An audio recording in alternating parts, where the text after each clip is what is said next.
රටේ ප්‍රශ්න වලට වග කිය යුත්තේ දේශපාලකයාද එහෙම නැත්නම් මහ ජනතාවද?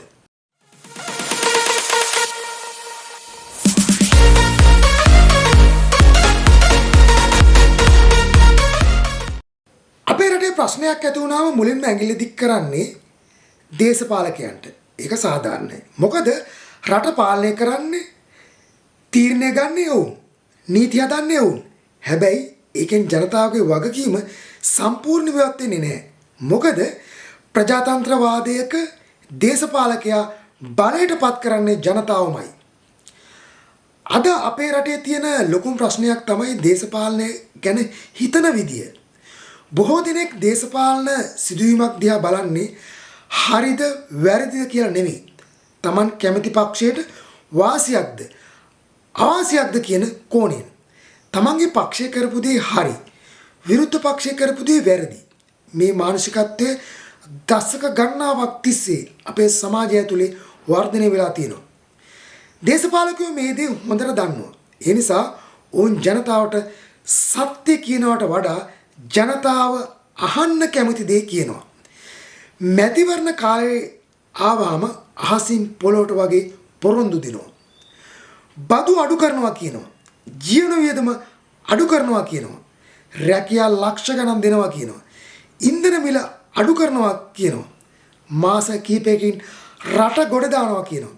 හැබැයි බලයට ආවට පස්සේ ඒ පොරොන්දු බොහොමයක් අමතක වෙනවා. සමහර විට විපක්ෂයේ ඉන්නකොට දැඩිව විවේචනය කරපු දේවල්ම බලයට ආවම පස්සේ තමන්ම කරනවා. කලින් බදු වැඩි කිරීම විවේචනය කරපු අය පස්සේ බදු වැඩි කරනවා. කලින් ණය ගන්න එක වැරදි කියපු අය පස්සේ ණය ගන්නවා. කලින් මිල වැඩි කිරීම ගැන කෑ ගහපු අය පස්සේ ඒවම කරනවා. වෙනස් වෙන්නේ පුටුව විතරයි.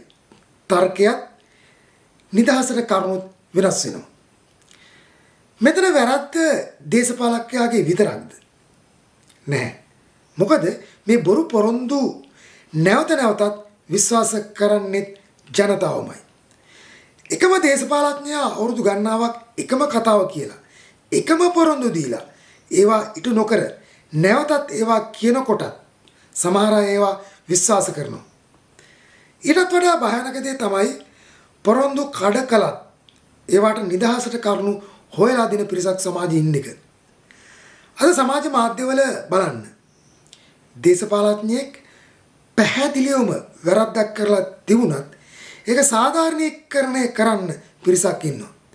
ඒ වගේම Taman කැමති නැති පක්ෂයේ කෙනෙක් හොඳ දෙයක් කළත් ඒක පිළිගන්න අකමැති පිරිසක් ඉන්නවා. ඇත්තටම වුන් ආරක්ෂා කරන්නේ ප්‍රතිපත්තියක් නෙවෙයි. Tamanගේ දේශපාලන අනන්‍යතාවයයි. ගෝඨාභය රාජපක්ෂ මහතාගේ කාලේ ඉන්ධන පොලේ මැති වුණාම බොහෝ දෙනෙක් කිව්වේ ඒක ගෝඨාගේ ප්‍රශ්නයක්. ගෝඨාගේ වැරද්දක්. නමුත් ලෝක ආර්ථික අර්බුදය, කොවිඩ් වසංගතය, විදේශ විනිමය අර්බුදය වගේ හේතු තිබුණා.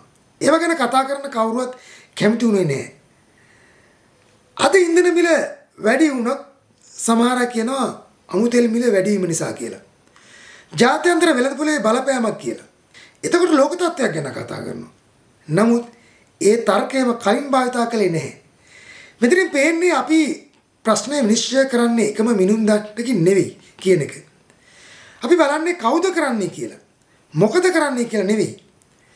දේශපාලකයන්ගේ බොරු වංචා පොරොන්දු කඩ කිරීම, පක්ෂ මාරු කිරීම, බලයට එන්න කියන කතා, බලයට ආවම අමතක කිරීම මේ හැම දෙයක්ම දිගටම පවතින්නේ ඒවා පිළිගන්න සමාජයක් තිබෙන නිසායි.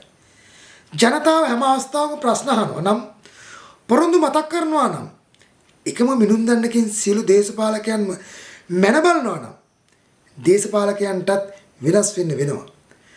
හොඳ පුරවැසියෙක් කියන්නේ Taman කැමති නායකයාගේ වැරද්දටත් වැරද්ද කියන කෙනා. විරුද්ධ පක්ෂය කරන හොඳ දෙයටත් හොඳ කියන කෙනා.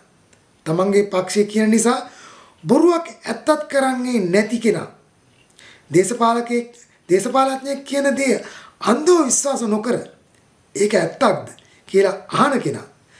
රට වෙනස් කරන්න ඕනේ නම් දේශපාලකයන් වෙනස් වෙන්න ඕනේ. ඒ ගැන විවාදයක් නැහැ.